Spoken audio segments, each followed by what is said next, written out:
남편과 결혼한 지 8년 됐고 7살 아들 하나, 5살 딸 하나 키우고 있는 35살 여자입니다. 저희 남편은 군인이에요. 직업 군인. 지금으로부터 한 10년 전쯤 저와 처음 만났을 때 남편의 나이는 30살이었어요. 잘생기고 생활력 있는 좋은 남자라는 친구의 말에 남자친구 까무론 생각해본 적도 없는 직업 군인이랑 소개팅을 하게 되었는데 첫인상은 완전 별로였습니다. 미리 사진으로 봤을 때는 키가 좀 큰 줄 알았는데 170cm 초반의 작은 키였고 새까만 얼굴에 부리부리한 눈매가 조금은 무섭게 느껴졌어요. 얼굴을 보자마자 주선해준 친구를 속으로 욕했었지만 대화를 하다 보니 괜찮은 면도 보이고 저녁을 먹고 술을 한 잔 마시다 보니 의외로 유머 감각도 있으면서 대화가 잘 통하는 겁니다. 한 번 만나고 말아야지 했는데 그게 2번이 되고 3번이 되고 정신 차려보니 이 남자에게 프로포즈를 받고 나서 결혼 준비를 하고 있더라고요.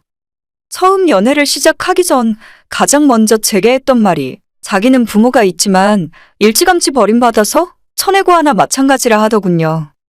만약 자기랑 결혼하게 되면 평생 시집살이 걱정은 없을 테니까 마음 푹 놓으라면서 환하게 웃고 있었는데 저도 그 이야기 듣고 더 이상은 아무것도 묻지 않았습니다. 각자 집집마다 말하기 힘든 사정은 하나씩 있는 거고 이 남자에게도 자기 부모님에 대한 이야기는 떠올리고 싶지 않은 기억일 것 같아서 굳이 자세하게 캐지는 않았죠. 저한테 프로포즈를 했을 때도 우리가 결혼한다고 하면 자기가 부모가 없는 것 때문에 장인 장모 되실 분들이 싫어하면 어떻게 하느냐고 걱정을 많이 했던 사람이에요. 하지만 그 걱정과는 반대로 저희 부모님은 오히려 더 좋아하셨습니다. 진짜로 챙길 시댁 없으니 시집살이 걱정 없고 남편 직업도 안정적인 직업 군인이라서 너희들 둘만 행복하게 잘 살면 그만이라 하시더군요. 그렇게 결혼하고 경기도 북부에 있는 남편 부대 근처에서 살면서 지금까지 8년 동안 아이 둘 낳고 열심히 살고 있습니다. 실제로 결혼식 때도 남편은 자기 쪽 식구나 친척들 한 명도 없이 결혼했고 그 후로도 연락하는 이 하나 없어서 제 입장에서는 정말 편하더라고요. 결혼 생활하면서도 남편이 가끔 집에서 술 한잔 하다 보면 자기 부모에 대한 기억을 조금씩 꺼내서 이야기해 주었지만 제가 들었던 것들 중에 좋은 기억은 하나도 없었어요. 부모에게 사랑받지 못하고 좋지 않았던 일들 뿐이었고 남편이 왜 20살이 되자마자 도망치듯 군대를 갔고 거기서 직업 군인으로 말뚝을 박을 수밖에 없었는지 간접적으로 알게 되었습니다. 이런저런 많은 이야기를 들었지만 다 말씀드릴 수는 없고 남편의 부모에 대해서 짐작할 수 있는 이야기를 딱 하나만 말씀드리자면 중학교를 졸업하자마자 학교 수업이 끝나면 바로 아르바이트를 시켰다고 하더라고요. 다른 친구들 학원 다니고 학교에서 남아 야자를 하고 있을 때 저희 남편은 아버지의 친구분이 하는 고깃집 식당에서 밤늦게까지 서빙을 하고 설거지를 하고 불판을 닦으며 돈을 벌어서 집에 가져다 줬답니다. 그렇게 번 돈은 한 푼도 만져본 적도 없고 아버지 친구분이 바로 부모님 계좌로 송금해주는 바람에 그때부터 돈 벌어오는 기계처럼 몇 년을 살았다고 해요. 고등학교를 졸업하고 성인이 되었을 때도 남편의 부모님은 남편을 억지로 공장에 취업시켜서 일을 시켰지만 이렇게 살다가는 평생 인생이 죽도 밥도 안 되겠다 생각해서 부모님 몰래 군대에 지원하고 도망치듯 입대해버렸대요. 부대까지 부모님들이 몇 번이고 찾아와서 한 달에 10만 원 정도 들어오는 그 군대 월급마저 뺏어가려고 했었고 다시 사회로 나가게 되면 저 사람들이 평생 따라다니며 괴롭힐 것 같다는 생각에 뒤도 안 돌아보고 장기 복무를 결정해서 부사관으로 지내고 있습니다. 저는 그런 남편이 안쓰러우면서도 한편으로는 대단하다는 생각도 동시에 들더라고요. 보통 절망적인 상황에서 삶을 포기하거나 나쁜 길로 빠지지 않고 어떻게든 자기가 살 길을 찾아서 이렇게 열심히 살고 있다는 것이 대단하게 느껴졌어요. 어려서부터 하도 돈 때문에 스트레스를 많이 받아서 그런지 생활력도 대단하고 지금까지 술, 담배도 전혀 하지 않고 취미는 오로지 운동이에요. 제가 이 남자에게 시집와서 다른 건 전부 다 만족하면서 살 수 있는데 오직 하나 불만인 건 주변에 아무것도 없는 시골에서 살아야 한다는 점입니다. 아이를 학원 보낼 만한 마땅한 곳도 없고 주변에 있는 모든 사람들은 대부분 군인들 가족분이라서 전혀 외부 정보를 들을 곳도 없고 갇혀있는 느낌으로 살고 있죠. 처음에 몇 년은 저도 너무 힘들었고 우울증이 올 것 같더라고요. 멀쩡한 대학 나와서 멀쩡한 직장 다니고 있었는데 군인에게 시집 왔다는 이유만으로 아무것도 없는 곳에서 살아야 하니까 답답함이 말로 다할 수도 없었죠. 남편이랑도 많이 싸우고 별별 생각도 다 해봤지만 그래도 지금은 많이 적응했고 주어진 환경에서 최선을 다해서 사는 법도 배웠어요. 가장 큰 문제는 제가 스스로 뭔가 할 수 있는 주변 환경이 아니더라고요. 마땅한 직장도 없고 주변에서 할 만한 일이라고는 식당이나 군인들 상대하는 PC방, 숙박업소 뿐인데 그런 건 또 죽어도 하기 싫었습니다. 고민을 하다가 제가 전공이 영어고 예전에 부모님과 함께 미국에서 3년 정도 살았던 경험을 바탕으로 주변에 있는 아이들에게 영어 과외를 하기 시작했어요. 그러면서 아이들을 가르치는 경험도 많이 쌓였고 그걸 미천 삼아 화상 채팅으로 영어 교육을 하고 있었는데 마침 최근 몇 년 사이에 비대면 수업이 유행이고 덕분에 저도 부업 이상으로 쏠쏠한 수입을 올리고 있죠. 제 아이 둘을 키우고 상간오지에서 살고 있는 지금 제 상황에서 이것보다 더 괜찮은 일은 찾기 힘들 것 같더라고요. 부부가 다 같이 열심히 살면서 나중에 남편이 전반근무 끝나면 도시에서 살게 될 집도 미리 구입해놨고 차근차근 아무 문제 없이 잘 살고 있었습니다. 그런데 올해 초 남편의 오랜 친구로부터 갑자기 돈 빌려달라는 연락이 온 적이 있어요. 중학교 때부터 알고 지내던 사이라는데 자기가 하던 사업이 어려워지면서 3천만 원이라는 큰 돈을 빌려달라 하더라고요. 50만 원, 100만 원도 군인 월급엔 적은 돈이 아닌데 저희가 3천만 원이라는 목돈이 어디 있겠습니까? 남편이 미안하다고 친구끼리 그런 돈 거래 할 수 없다며 거절하자 그 말에 앙심을 품은 그 친구가 남편의 부모를 찾아가서 지금 살고 있는 저희 집과 남편의 연락처를 알려줬던 것 같더라고요. 그때부터 매일같이 남편의 휴대전화에는 끝없이 전화가 걸려오기 시작했고 하루에 부재중 전화가 보통 100통에서 200통은 걸려왔습니다. 문자 메시지도 최소 100건 이상은 온 것 같아요. 남편은 자기 핸드폰 보지 말라고 했지만 씻으러 간 사이에 슬쩍 봤더니 수백 통의 문자 메시지가 전부 욕이더라고요. 부모 버리고 잘 살 줄 아느냐고 가만 안 두겠다는 내용으로 수백 통의 문자가 와 있었습니다. 남편이 번호를 갑자기 바꾸기에는 이것저것 귀찮아지는 일이 너무 많아서 시부모의 전화번호를 차단을 해버렸지만 매일 다른 번호로 바꿔가며 전화를 하고 괴롭히는데 옆에서 보고 있기만 해도 제가 노이로제에 걸릴 지경이었습니다. 남편이 자기가 알아서 할 테니 신경 쓰지 말라고 하는데 어떻게 신경이 안 쓰이겠어요? 혹시라도 부대에서 긴급한 연락이 올 수 있으니 전화기를 꺼놓을 수도 없는데 밤이고 낮이고 심지어는 새벽에도 계속 다른 번호로 전화를 하며 괴롭혔습니다. 번호를 바로바로 차단을 해도 몇 시간 뒤면 어떻게든 다른 번호로 전화를 하고 욕설로 도배된 문자는 지워도 일주일이면 1000개가 넘게 쌓이더군요. 진짜 지옥도 이런 지옥이 있나 싶어서 남편에게 경찰에 스토킹으로 신고를 하던지 접근금지 신청이라도 하자 했더니 예전에도 이런 비슷한 적이 한 번 있었는데 울고불고 난리를 치고 온 동네방네 남편이 불효자의 호로자식이라고 소문을 내는 바람에 곤욕을 치른 적이 있다네요. 속으로 부글부글 끓었지만 제가 혼자서 마땅히 대응할 방법이 없어서 고민만 하고 있었는데 진짜 지옥은 아직 시작도 하지 않은 것이었습니다. 며칠 뒤 아이들이랑 같이 집에 있었는데 하필이면 남편은 당직 근무 때문에 부대에서 일을 하고 있었어요. 저녁을 먹고 아이들 공부를 봐주면서 시간은 저녁 8시가 조금 넘은 시간이었는데 그때 우리 집 초인종이 울리더라고요. 뭔가 불길한 직감이 들었고 제 아들이 아빠 왔다며 현관문을 열어주려고 뛰어갔지만 저는 아이들을 말리고 둘 다 방으로 들여보냈습니다. 인기척을 숨기고 조용히 있었는데 한참이 지나도 제가 문을 열어주지 않자 현관문을 밖에서 막 잡아당기고 문을 발로 차면서 열어달라 소리를 지르더라고요. 야, 정한아, 애비 왔다. 애비야, 문 열어. 안에 있는 거 다 안다. 당장 문 열어라.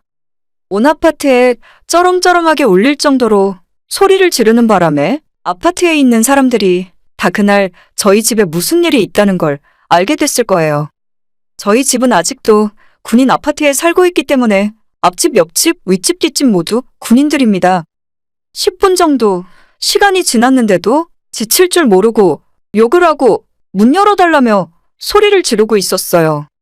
남편에게 말을 할까 고민하다가 어차피 근무 중이고 지금 당장 오지도 못할 텐데 괜한 걱정 끼치기 싫어서 결국 제가 해결해야겠다고 마음을 먹었죠.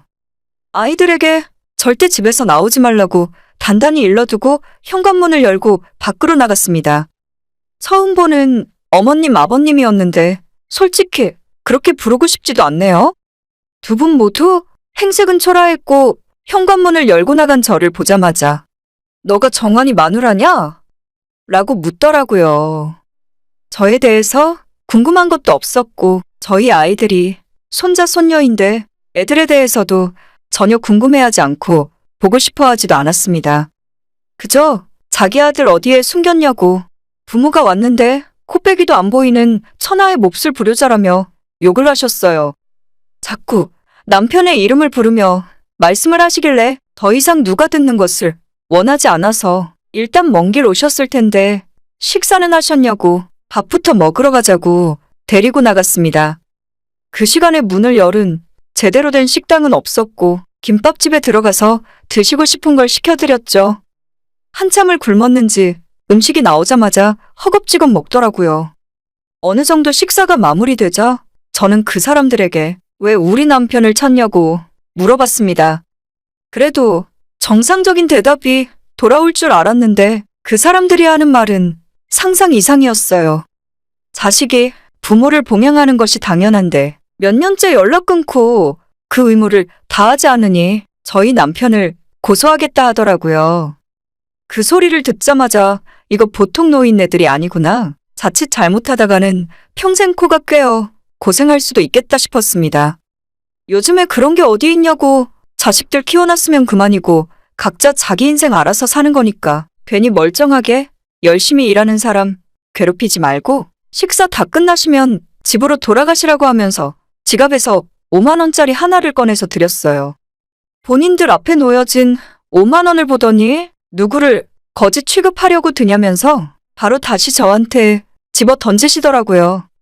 저는 생전 처음 보는 남편의 생부모였지만 제가 할 수 있는 최선의 예의를 다했다고 생각해요. 거절한 건 그분들이고 여기서 더 선을 넘어온다면 저도 참을 수 없었죠. 제 남편도 지켜야 하고 아이들이 있는 우리 가정을 지켜야 했기 때문에 앞으로 한 번만 더 이런 식으로 막무가내로 쳐들어오면 고소하겠다고 말씀드렸고 저희 남편에게 매일 보내는 악질적인 욕설 문자와 전화도 더 이상 참지 않겠다고 분명히 이야기를 했습니다. 당연히 말이 안 통하는 분들이라 제가 뭐라고 하던 말던 자기들은 아들을 만나서 이야기하겠다면서 무작정 저희 집까지 다시 따라오더라고요. 지금 집에 남편이 없고 훈련 나갔으니 며칠 뒤에 돌아온다고 거짓말까지 해봤지만 아무 소용이 없었습니다. 또다시 현관문 앞을 지키고 문을 발로 차고 소리를 지르는 바람에 아이들이 놀라서 울더라고요.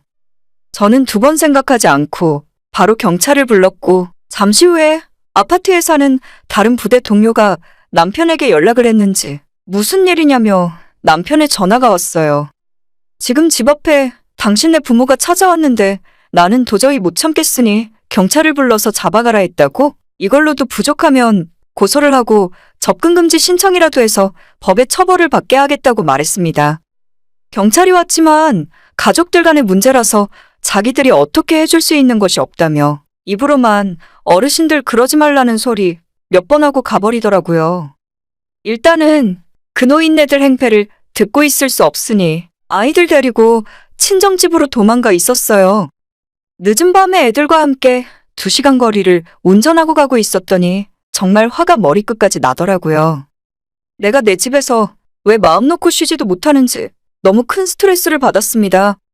다음 날 남편이 근무 마치고 나오자마자 저희 집 앞에서 밤새 기다리고 있던 시부모를 만나서 크게 한바탕에서 경찰까지 다시 출동했다고 해요.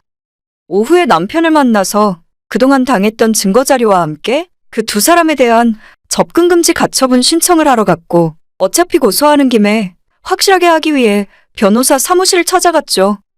저희 입장에서는 쓸데없이 생돈이 들어갔지만 당장 급한 불을 꺼야 했고, 남편 직장 때문에 잠적하고 도망칠 수도 없는 상황에서 아이와 가정을 지키기 위한 최후의 수단이었어요.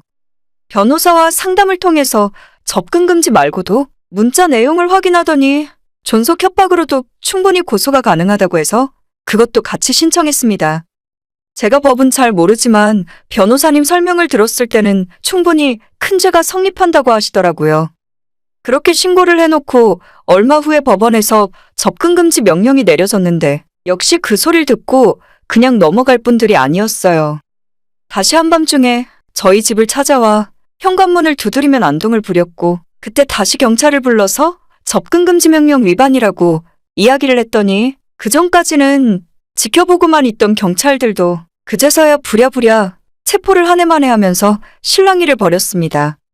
저야 법에 대해서 모르니 가만히 듣기만 하고 있었는데 벌금이 나올 수도 있고 계속 협조하지 않으면 바로 체포할 수도 있다는 말에 그제서야 그 두 사람이 꼬리를 내리고 도망치듯 사라졌어요. 매일같이 남편에게 오던 협박 문자와 전화도 그날 이후로 오지 않게 되었고, 그로부터 며칠 뒤에는 다신 저희 앞에 나타나지 않을 테니 고소를 취하해달라는 문자까지 오더라고요. 저랑 남편은 절대 그냥 넘어갈 생각이 없고, 이렇게 취하할 고소였다면 애초부터 하지 않았겠죠. 그 후에 다시 상담받은 변호사 말에 따르면 접근금지 명령도 이미 위반했고, 협박은 최근 며칠 전까지도 계속되고 있었으니 아마 벌금 정도에서 끝나진 않을 거라 하더군요. 실형이 뜰 거라는 말에 감옥에 보낼 수 있는 거냐고 물었더니 다른 전과가 없어서 집행유예가 나오더라도 어쨌든 실형이 나올 테니 다시 예전처럼 찾아와서 행패를 부리거나 전화로 협박을 하는 짓은 못할 거라네요. 아직 법원에서 판결이 나진 않았어요. 하지만 저희가 용기를 내서 고소를 하고 사건 진행이 되고 있다는 것 하나만으로도 끈질기게 남편을 괴롭히던 그 인간들이 다시 찾아오는 일은 없을 것 같습니다. 욕으로 가득 찼던 문자 폭탄 대신 자기들이 잘못했으니 용서해주고 고소를 취하해달라는 문자가 하루에 한 번씩 오고 있어요. 남편이나 저나 이번에 확실하게 못을 박아놔야 앞으로 또다시 이런 일이 일어나지 않을 것 같아서 절대 봐주는 일은 없을 겁니다. 해준 것 하나 없으면서 이제 와서 뭐가 부모랍시고 돈 뜯어내러 기웃대는지 모르겠네요. 이미 결혼도 했고 아이 낳고 잘 살고 있는 걸 확인했으면 조용히 사라져주는 것이 마지막으로 당신들이 할 수 있는 부모로서의 도리라고 생각해요. 고소는 끝까지 할 거고 벌금을 받게 되건 실형이 나오건 죗값은 달게 받고 다신 저희 앞에 나타나지 않으셨으면 좋겠네요. 평생 저희 남편에게 미안한 마음을 갖고 사시길 바래요. 오늘의 제 이야기는 여기까지입니다. 끝까지 들어주셔서 정말 감사드려요. 다들 행복하시고 좋은 하루 보내시길 바랍니다.